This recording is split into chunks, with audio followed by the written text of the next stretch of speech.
¿Qué ole? Ya, segundo round. Es que hablo un chingo, la neta. Entonces, pues, los materiales lo ameritan. O sea, el análisis, es muy. Pues es la oportunidad de hacer un análisis, caray. Y el análisis se hace con tiempo y con un chingo de rollo. Pero bueno, empezamos este segundo módulo. Eh, Nos estuvimos trabajando. Espero que hayan descansado, hayan comido algo, un vasito de agua. Y vamos a seguirle. Nos quedamos con el asunto de la revisión de la justicia y la degradación. Los de abajo y los horrores de la revolución. Los de abajo de Mariano Azuela, los horrores de la revolución de José Clemente Orozco, contando los dos una realidad desde la gráfica expresionista, desde la novela literaria, y ahí hay encuentros y piedras de toque bien sugerentes. Entonces estábamos analizando a los reaccionarios, que es la leva, que son los federales, custodiando el poder de unos pocos cuantos. Ahí va Slim caminando en medio.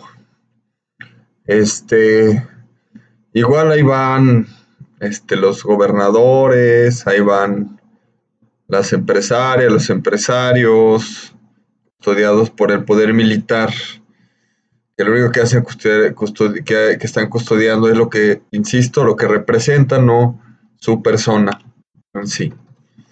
Y decía Mariano Azuela, refiriéndose al sentido de justicia como una epifanía con el que comienza los de abajo y que después se vuelve en degradación, las palabras de un personaje que dice: Dios los bendiga, Dios los ayude y los lleve por buen camino.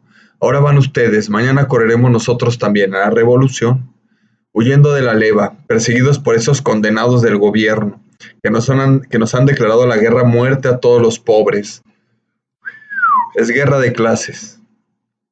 Que nos robaron nuestros puercos, nuestras gallinas y hasta el maicito que tenemos para comer, que queman nuestras casas y se llevan nuestras mujeres y que por fin, donde dan con uno, allí lo acaban como si fuera perro del mal. Allí lo acaban como si fuera perro del mal. El Estado está asesinando a la gente. Es lo que ahora llamamos desaparición forzada. ¿Sí? El Estado insiste en borrar sus huellas cuando reprimen a la población civil. Y allá no ocultaban sus huellas. Era, o sea, con todo, este imaginario del judicial, o le decían el judicial, el judío, ahora el ministerial, que esta figura de impunidad, que amedrentan a la población civil, que andan bien locos por las calles manejando sus patrullas. Sí, esas figuras que han tratado de contenerse con los años, pero que eran muy comunes en el siglo XX. Este terror al judicial, este terror, ahora la inseguridad que sentimos cuando vemos una patrulla, ¿no? Porque te estás echando unas chelas, porque traes un cuartito de Tonallá, porque traes unos gramitos de mota, porque eres joven, porque traes aretes, porque estás tatuado, tatuada, por todas esas cosas que sentimos inseguridad cuando vemos a la autoridad. Imaginen digo, en los 60s a los jóvenes los rapaban, iban comandos de judiciales y levantaban a jóvenes, de policías, y levantaban a jóvenes por ser jóvenes y los rapaban, los amedrentaban, los golpeaban, y era una práctica muy recurrente. En ese sentido les recomiendo la película de Lolo, con Roberto Sosa, un actorazazazo mexicano, y habla precisamente de cómo es la relación de los jóvenes con la policía, de las jóvenes con la policía, y cómo a la fecha pues sigue permeando un poco el imaginario, aunque se han ido transformando estas figuras. Es esta misma figura de la leva, del federal, que en los 80 le llamaban las racias, que llegaban camionetas y levantaban a los chavos banda. Órale para arriba, cabrones. Los encerraban, los golpeaban, los torturaban, los llegaban a desaparecer. Esa es la desaparición forzada. Y eso es muy parecido a lo que se vivía en tiempos de la revolución con la leva, que llegaban y robaban las gallinas, los puercos, el maicito, y si se podía te mataban. Ese nivel de impunidad es el que se vivía en el periodo de la Revolución Mexicana, y no por nada el pueblo decidió levantarse en armas contra un estado opresor y gandalla y ojete, ¿sí? Ese es el estado del que está hablando Mariano Azuela, ese es del estado que está registrando este Orozco, y que Goitia registraba las consecuencias de esa guerra. Entonces, vamos a seguir con la justicia, esta pieza de la súplica, la que veíamos en esta ficha, la súplica 1927-1928, aquí la tenemos, es tinta, y vamos a ver estos manchones, ¿sí? Vamos a ver esta escena que está en el portal de una casa o de algún lugar. Está una figura, dos figuras ensombreradas. Entonces el sombrero es un símbolo importante. Deberíamos de empezar a usar sombrero, banda. ¿Por qué no empezamos a usar sombrero? Nos estamos tardando. Digo, nomás por recuperar lo que somos. O bueno, nuestra herencia. Está el sombrero, y fíjense, nadie de los de abajo traen sombrero, es población expuesta. Hay un anciano debajo del ranchero de espaldas con el zarape cubierto, sin manos. Es gente que no tiene manos. Son bultos, son cuerpos, ¿sí? Hay una mujer con tacones, con la cabeza en el piso, tocando el pie de la figura del revolucionario, suplicando. El anciano, una mujer que tiene las manos hacia arriba, y esas manos están temblando. Ella es pálida, ella es completamente blanca, lacia, transparente. Sí, es esta sensación de palidecer, de desvanecerte. Se está desvaneciendo. Y una mujer, al final de la escena, encorvada, agarrándose la cabeza y con una mancha, aquí es el asunto de la expresión con Orozco, ¿no? Esta mancha que no tiene nada que hacer ahí, es una mancha expresiva, es una pura expresión, así como la figura primera de la mujer con las manos temblorosas es transparente, lacia, se está desvaneciendo. Fíjense, como expresión gráfica. En la última figura hay una mancha que casi es roja, es oscura, es desesperación, es angustia, es esa súplica desesperada para sí mismo, ¿no? Cuando estás sola o solo, en este sentido de desesperación, ahí está registrada en la pieza de Orozco, y hice énfasis en el collage, en el recorte seleccionado, precisamente de estas dos figuras, ¿no? La mujer abajo, tocando el pie de los tacones, la mano del anciano, y la figura esta de la completa desesperación manchada, ¿no? Manchada de desesperación, de dolor, de angustia, de sufrimiento. Es una súplica, carajo. ¿Ustedes alguna vez han suplicado algo, suplicado en serio? Suplicarle algo al destino, a la vida, a una persona, a una pareja, a un familiar. La súplica es una experiencia terrible. Entonces, aquí está, Orozco nos está regalando precisamente este sentido de súplica, que por eso son los horrores de la guerra, ¿sí? Y los horrores de la vida. Y dice en los de abajo, Mariano Azuela, la injuria gravísima habría de dar sus frutos venenosos. Luis Cervantes cambia de chaqueta desde luego, aunque solo en mente por el instante. Los dolores y las miserias de los desheredados alcanzan a conmoverlo. Los dolores y las miserias de los desheredados alcanzan a conmoverlo. Su causa es la causa sublime del pueblo subyugado que clama justicia, solo justicia. Íntima con el humilde soldado, y ¿qué más? Una acémila muerta de fatiga en una tormentosa jornada le hace derramar lágrimas de compasión. Una acémila muerta de fatiga en una tormentosa jornada le hace derramar lágrimas de compasión. Son estas figuras retratadas. Ojo, estas no son las ilustraciones de los de abajo, son antes de hacer esas ilustraciones. Es la serie que hizo Orozco y que coincide con lo que nos ofrece Mariano Azuela. Los dolores y la miseria de los desheredados. Ahí están, los dolores y la miseria de los desheredados. Sí, los desheredados. ¿Quién no tiene herencia? ¿Quién no va a tener herencia? ¿Quién? ¿Sí me explicó? Está hablando de la pobreza.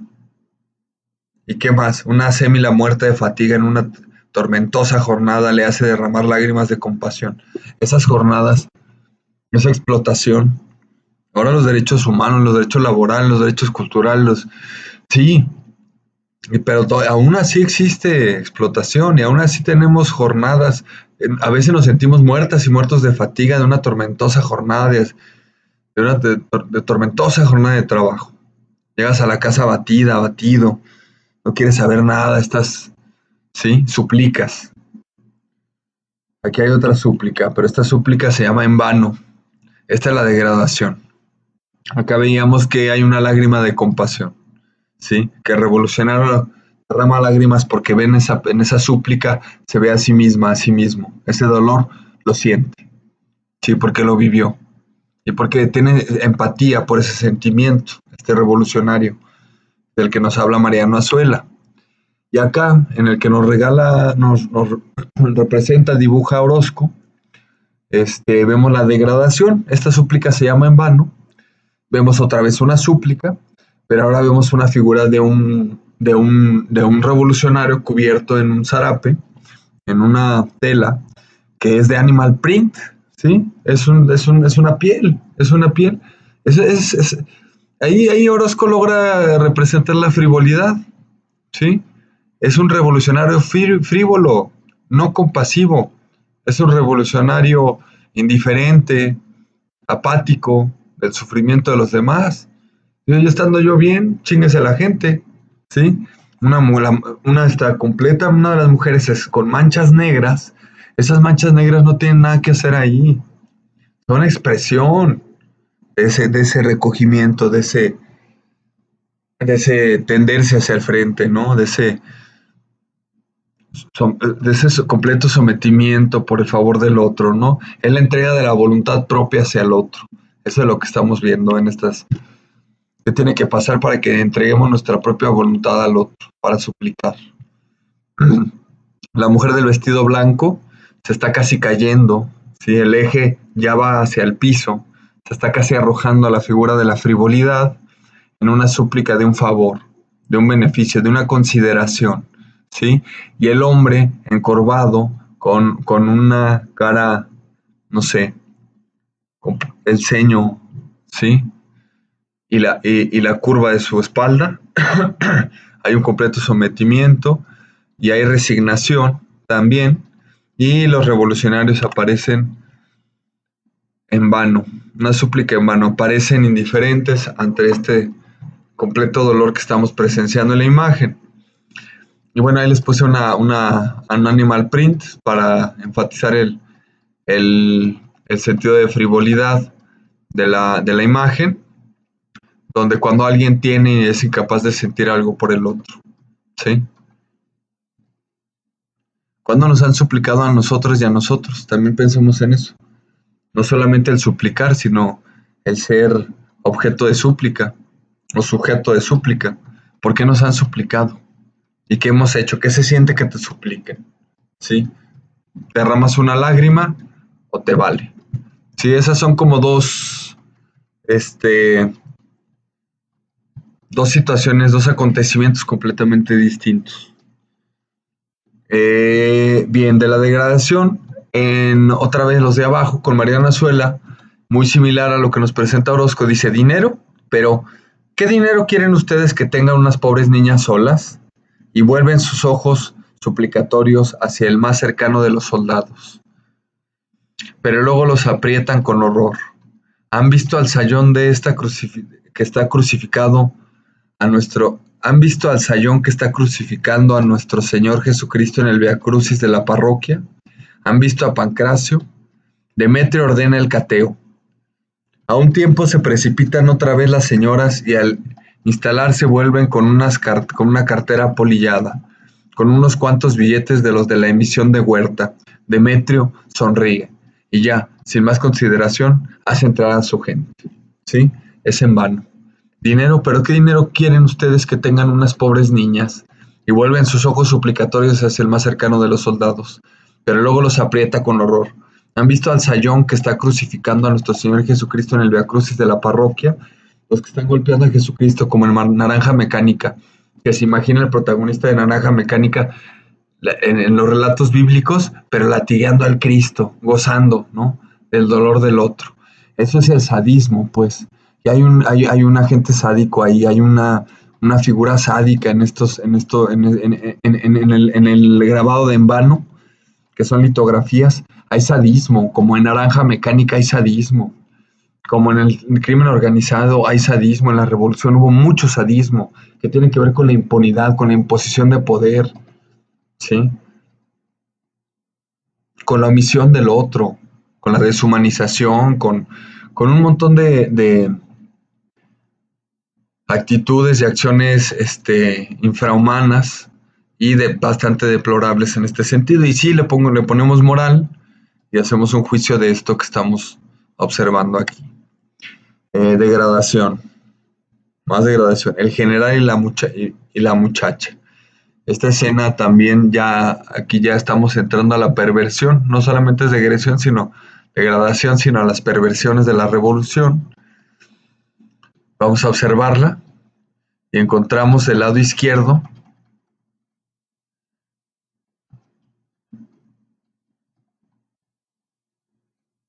Es casi una sinfonía de la perversión. Vamos a ver el juego entre negro y blanco, cómo logra Orozco hacer una sinfonía compositiva, gráfica. Esta es una pieza terrible, donde hay debajo de la capa del general que está cagado de risa, una niña desnuda, con líneas sutiles, muy diferentes a otras líneas. Son líneas que apenas si se adivinan, ¿sí? Cruzando las piernas, con la mano en la cara, cruzando las piernas, desnuda. El general con una pata de palo y la funda de su pistola encima de la pata de palo, cagado de risa. Es imperdonable lo que estamos observando ahí, ¿sí? Es el sadismo y la perversión total. Y al fondo, abajo, a la izquierda, al fondo en el piso, un hombre con una bota en la boca de un soldado que está sujetando un fusil. Esa escena es terrible. Toda esa escena es terrible. Una niña desnuda debajo del regazo de un general.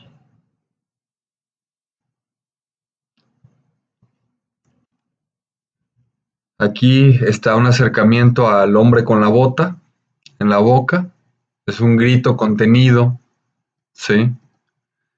Y la carita del de la izquierda de arriba, el que está en la composición arriba, en la izquierda. Ahí aparece la carita de ese desgraciado, pues si se merece todo lo que ustedes están pensando, ¿sí? Que está sonriendo además de la escena. Rapado, es un pelado, ¿sí? Solapando toda la escena. Estos güeyes son unos miserables, pues aquí estamos observando la miseria y la perversión de la revolución. Ahí está la figura de la niña con un acercamiento, tiene la mano de este monstruo en la espalda, ¿sí? No la está consolando. ¿Qué hay ahí?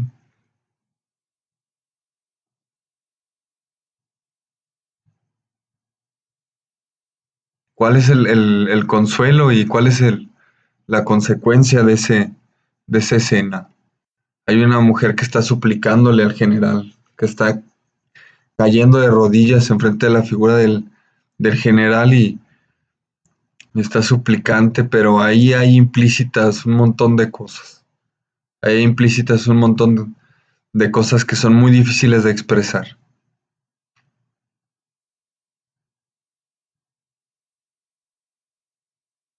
Casi sin ojos todos. Nadie está viendo. Sí, los ojos están cerrados. Aquí no hay una mirada más que la nuestra. Porque cuando eso pasó, o cuando eso pasa, no hay miradas. Sí. Toda la tensión de una escena así.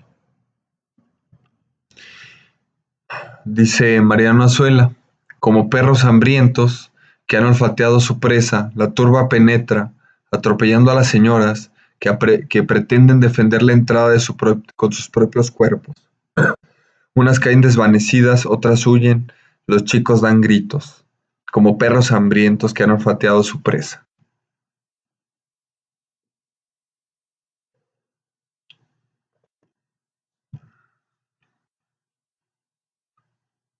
Caen desvanecidas. Entonces hay mucha similitud entre el relato de Mariano Azuela. No sé si él, no sabemos si él vio algo así, no sabemos si Orozco lo vio, pero si está ahí no es por cualquier cosa, pues, ¿me explico? Ustedes pueden, es difícil llegar a imaginar algo así sin haberlo visto, sin haberlo escuchado, imaginar la escena, imaginar lo que significa esa escena, para escribir eso, para dibujar eso, ¿sí? Entonces también es un ejercicio de imaginación muy perturbador. Y cuando decimos que quien hace imágenes no sufre, pues los procesos creativos son revivir, representar o encarnar este tipo de heridas, ¿no? Esta es una herida social dejada por la guerra. Es una mancha. Ya verán cómo llegando a Lagos le quito esa murria, mi general. Allí hay muchachas bonitas para darnos gusto, dijo el güero Margarito. Y le contesta el general. Ahora solo tengo ganas de ponerme una borrachera, contestó Demetrio, personaje de Los de Abajo. Oiga, amigo, ¿dónde está el barrio de las muchachas? Pregunta tambaleándose de borracho a un sujeto pequeño, correctamente vestido, que está cerrando la puerta de una sastrería. Entonces esto es robo, violación, pederastía, prostitución, alcoholismo, sadismo. Todas esas cualidades son las consecuencias de esta guerra. Y es a la que, a las imágenes a las que nos están enfrentando estos productores culturales. Sí, eso es lo que ellos escucharon, vieron, pensaron, imaginaron. Y si lo pudieron pensar e imaginar, es porque estuvieron ahí, pues, porque el contexto, porque ahí estaba en el contexto, ¿sí? Degradación, la casa destruida. Esta escena también este, es criminal, pues, o sea, crimen. Yo no sé crimen organizado, me explico. O sea, justo es esto. Es la casa destruida, es una casa en ruinas, es una casa fragmentada. Ni siquiera los planos de las bardas tienen sentidos, es pura expresión. Es un replegamiento de muros, donde está la escena de la violación violenta, forzosa, terrible, pues, o sea, vemos las manos, es una lucha, es una lucha. Y ahí las bardas de la casa se empiezan a replegar, se empiezan a empalmar, y hay una mancha sombría en el fondo de la casa, en esa esquina, en ese rincón, hay una mancha muy grande que está invadiendo el espacio compositivo, hay una mancha debajo de las nalgas de la figura femenina, en la pierna del hombre que con su rodilla está empujando el sexo de la mujer. Y se están arrebatando, hay un tacón tirado en la esquina, y ojo, en la esquina de aquí arriba, en la esquina inferior derecha, hay un cadáver, hay un hombre con un cuchillo encajado en la espalda, hay un asesinato. Entonces es una secuencia de crímenes, ¿sí? No ya de nota roja, aquí no es como con Posada, que nos estaban informando con un rasgo de humor, este, por eso creo que Posada no es tan importante, porque humoriza con estas noticias, porque humoriza con estos acontecimientos, los vuelve noticia, se vacían de significados existenciales y vivenciales y se vuelven una nota humorística. Por eso es terrible pensar que se vuelva algo con Posada, que se vuelva un evento humorístico, un asesinato, una violación. Mientras que en Orozco estamos viendo con mucha justicia la representación de la degradación, ¿sí? En el sentido de que nos confronta a un fenómeno que está ahí arrinconado, una violación y arrinconado un asesinato en una casa destruida, ¿sí? Que se repliega, que está llena de fisuras, que se está desmoronando, se está viniendo abajo, ¿sí? Aquí hay una metáfora, pero también hay una expresión muy dura de un evento cruzado, ¿no? De un crimen en secuencial, de los agravios que se vivieron durante esa época y que sucedieron y se sabían y se hablaban, ¿sí? O no se hablaban, simplemente no se podían decir, ¿sí? Porque son acontecimientos que la palabra, que el poder no lo permite decir. Y él aquí pues está presentando una escena en donde muestra estos horrores de la revolución. Y aquí el acercamiento del lado izquierdo, la figura masculina apuñalada en la espalda, el hombre con la mano levantada y un puñal encajado en la espalda, y la mujer violada por, por el victimario, sujetando la cabeza, los brazos cruzados, ¿sí? Entonces hay un forcejeo terrible y es una escena pues de los horrores de la guerra.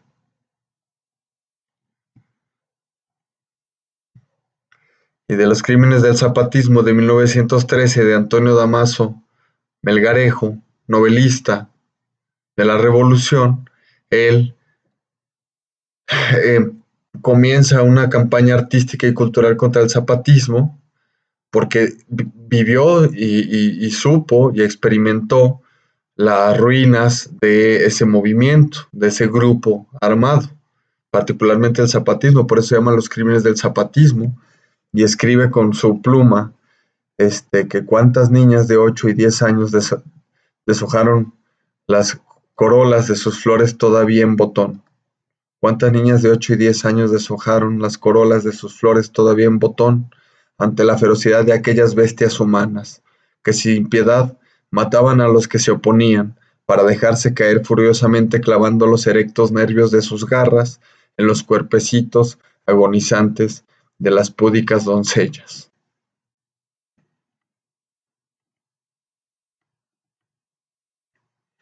Que estén todos ellos, que estén todos estos productores culturales dibujando y escribiendo de esto,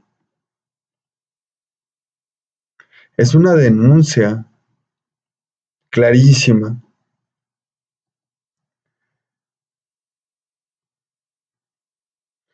de lo que se vivió durante la revolución.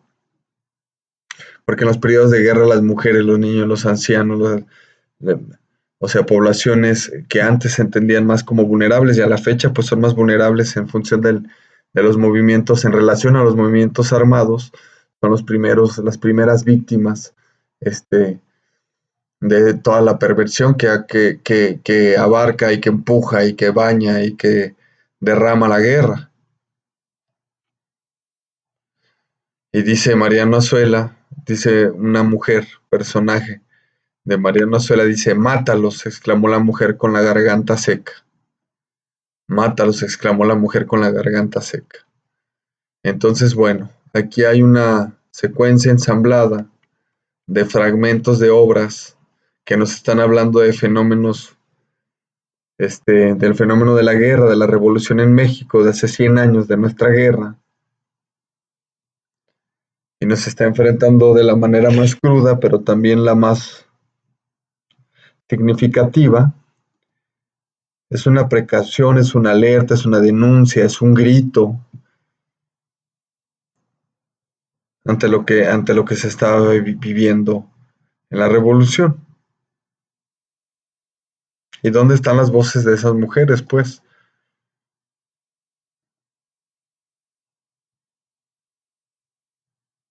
Que no se hicieron ahí. Ahorita estamos revisando estos materiales.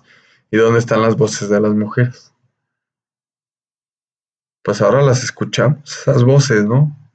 Y las vemos en las calles y las vemos en las manifestaciones.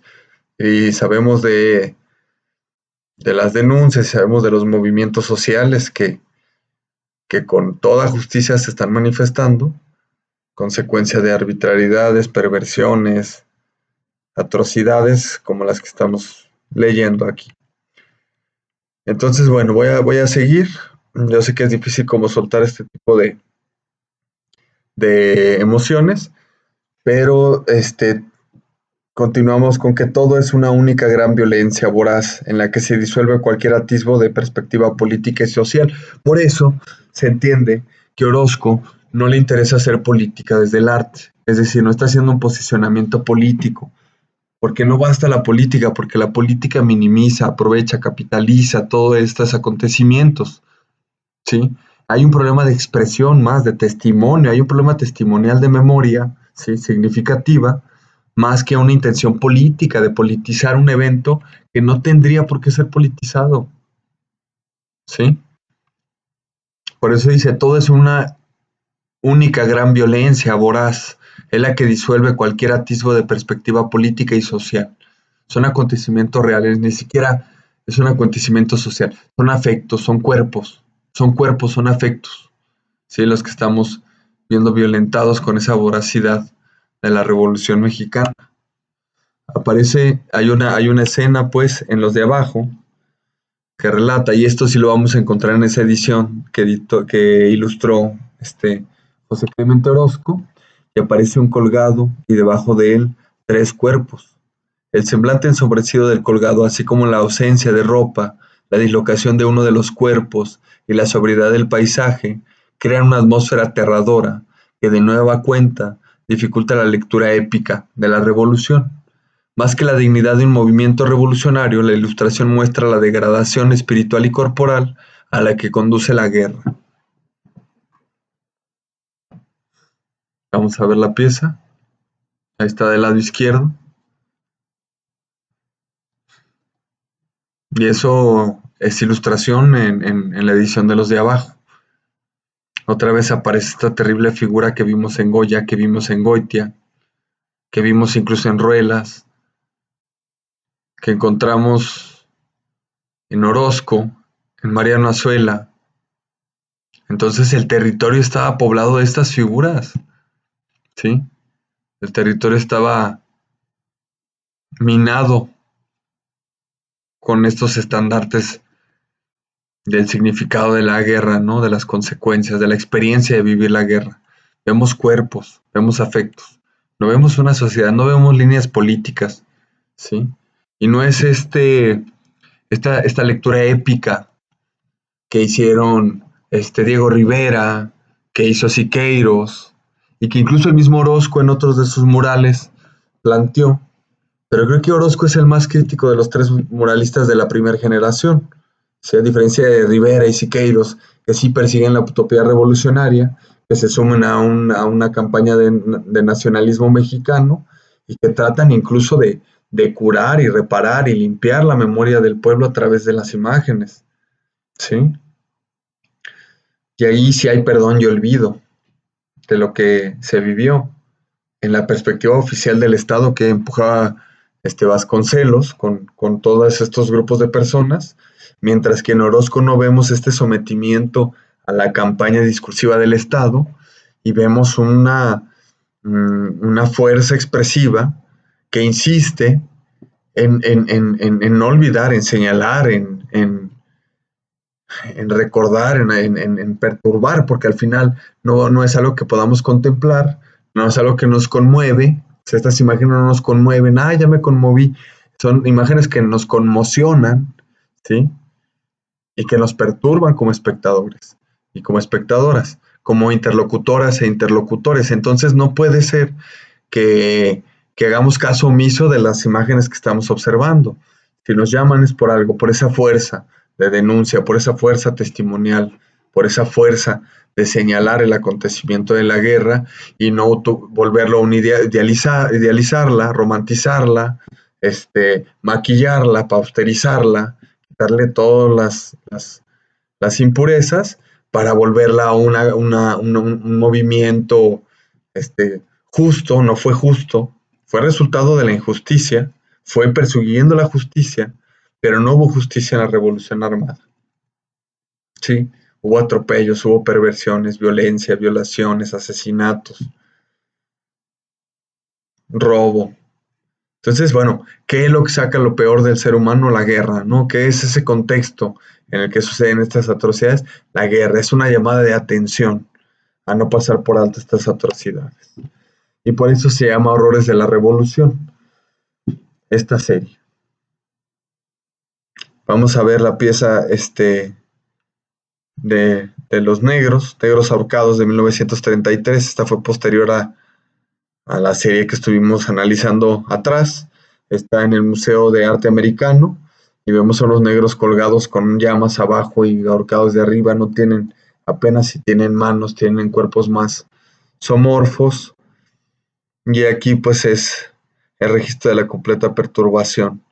Es una imagen infernal, ¿no? Parece un infierno de Dante, parece uno de los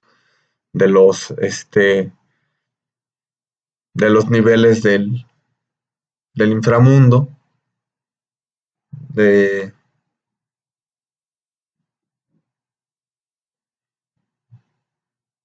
bueno, estas figuras horribles que estamos viendo acá.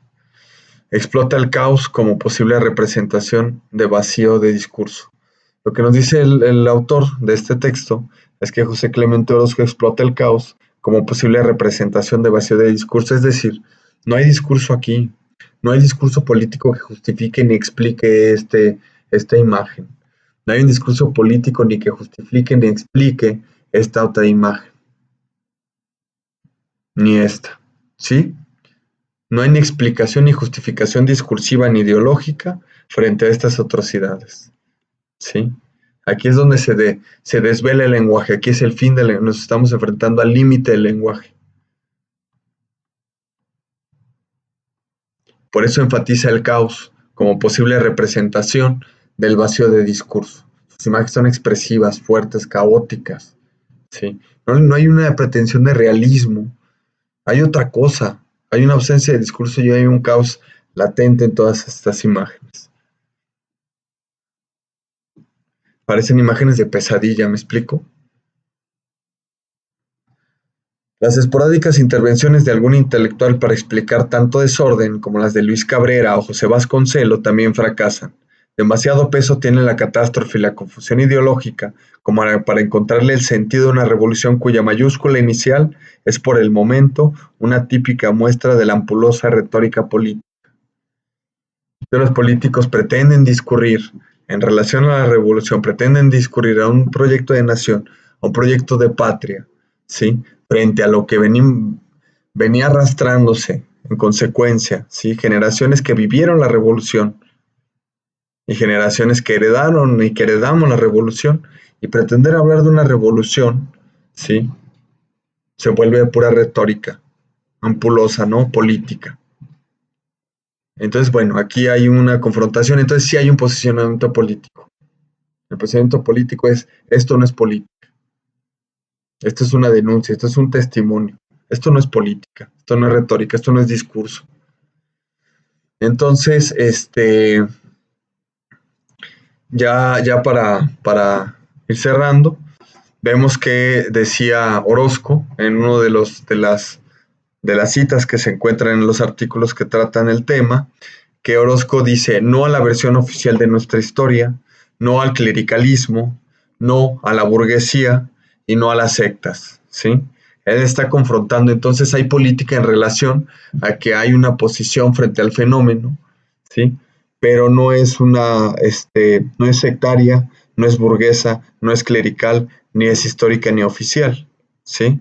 Entonces es más caótica, es más anárquica, es más, no podemos decir que es popular, es más expresiva, es más gráfica, es más terrible, es más horrible por los horrores que representa, ¿sí? Hay un compromiso más con la expresión del fenómeno, de la experiencia, de las experiencias, que con cualquier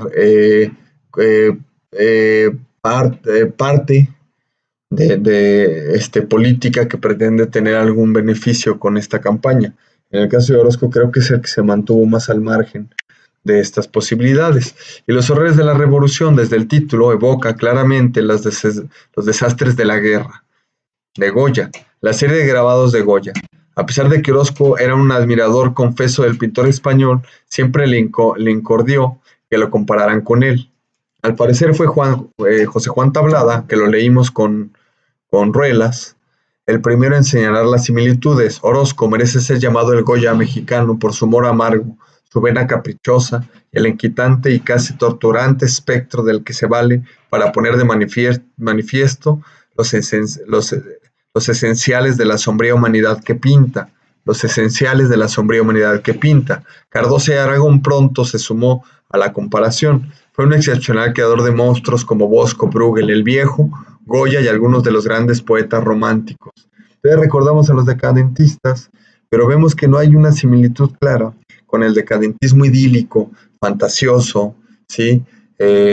Burgués, de Ruelas y de Tablada, sino que más bien aquí hay un acontecimiento social tan contundente que no puede ser pasado de entrevisto, ¿sí? Se vuelve la pesadilla viva de la humanidad con Goya y con Orozco, que tenemos los horrores de la revolución y los horrores de la guerra o desastres de la guerra de Goya. Son estas comparaciones, ¿sí? Y así como sabemos que Goitia conoció a Goya, Orozco conoció a Goya. Y vemos que hay un testimonial recurrente en estas subjetividades que insisten en hacernos ver estos monstruos. Francisco de Goya, Los desastres de la guerra, 1910-1915, Orozco, ya vamos a acabar, tengan paciencia. Y ahorita cerramos. Orozco, como Goya, no ama a la humanidad, sino que la desprecia. De su acervo hostil, misantrópico, amargado, brotan esas criaturas monstruosamente antiestéticas, esos rostros hórridos, deformados por el odio, el vicio o la bestialidad, dice Peña. Entonces esta es una crítica a Goya y a Orozco, pero es una crítica bastante justa, ¿sí? Estas figuras, criaturas antiestéticas, porque ni siquiera podemos hablar de humanos, hay una deshumanización terrible, y aquí lo vemos con esta gráfica de Goya, de los desastres de la guerra, donde alguien está contemplando, el soldado está contemplando a su víctima colgando de un árbol con los pantalones abajo en una bata, ¿sí? Es ridículo lo que estamos viendo. Y bastaría ver en el blog del narco lo ridículo que puede ser una de estas guerras por dinero, por poder, por petróleo, que sí, quizás por justicia, pero los horrores sean los mismos. Esa bestialidad. De tarea, vamos a cerrar, tarea. Les agradezco muchísimo la paciencia. Ya vamos a acabar la próxima clase con estos temas tan perturbadores. Ya vamos a acabar con esta guerra simbólica que estamos atravesando, este campo de batalla discursivo. Vamos a acabar con Trino Guerrero con su portafolio. Entonces la tarea, por favor, para el jueves, revisen el portafolio, se los voy a hacer llegar vía electrónica, el portafolio, y por favor revisen el blog de Trino Guerrero también. Cómanse un bolillo para el susto, yo estoy en las mismas, ya lo revisé hoy en la tarde, y pues vamos a seguir enfrentando un poco estas realidades. Sean muy pacientes, sean muy compasivos, muy compasivas con lo que están viendo, y pues estamos haciendo estómago para revisar esto, y pues nada, la sesión de hoy en 8 de lunes será una sesión más prudente, más divertida, vamos a tratar de divertirnos, estamos a punto de acabar con este periodo de bélico, de la guerra simbólica que estamos analizando. Estamos a punto de acabar, entonces ojalá podamos sacar algo bueno. La lección es que, la lección me gustaría que ustedes hicieran ese ejercicio de metaaprendizaje en el que cuestionen qué es lo que estamos aprendiendo de esta revisión del periodo de guerra con varios personajes, varios productores culturales. y vamos a cerrar con la semblanza de Trino, que él dice que en su obra analiza las formas de representación de la violencia. Para esto se requiere reflexionar sobre la representación misma y en su capacidad de implicación. Generalmente parte de formas de significación ya establecidas que son utilizadas mediante la metáfora, la analogía y la figuración.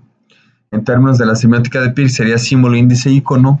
Así, a partir de esto, las formas de representación de la violencia se van analizando de distintas maneras, desde la narcoejecución hasta las peleas de gallos, pasándola por la pornografía, el cuerpo y la imagen religiosa. Entonces, bueno, predispongámonos un poquito en actitud de reserva, de defensa, frente a los materiales que estamos revisando. Sigamos un poco con esa sana distancia, pero empáticos para saber los significados a los que nos enfrentamos. También en el caso de Trino, revisamos su portafolio y la próxima clase, jueves a las 5, vamos a tener una videoconferencia con él, vamos a hacerle una entrevista, preparen preguntas, y pues les agradezco muchísimo, muchísimo, los echo mucho de menos. Ya tengo muchas ganas de verlos en el aula para poder seguir trabajando juntas y juntos. Y bueno, ahorita mucha paciencia en el aislamiento, mucho cariño, pues cuídense mucho, cuiden a sus familiares, cuiden a sus personas queridas, cuídense ustedes por favor mucho, duerman bien, coman bien, hagan ejercicio. Pues nada, de verdad que aquí estoy, muy al pendiente de ustedes. Búsquenme cualquier necesidad o cualquier inquietud que tengan, estoy pues muy a sus órdenes. Entonces, ahí nos vemos, seguimos en comunicación y gracias.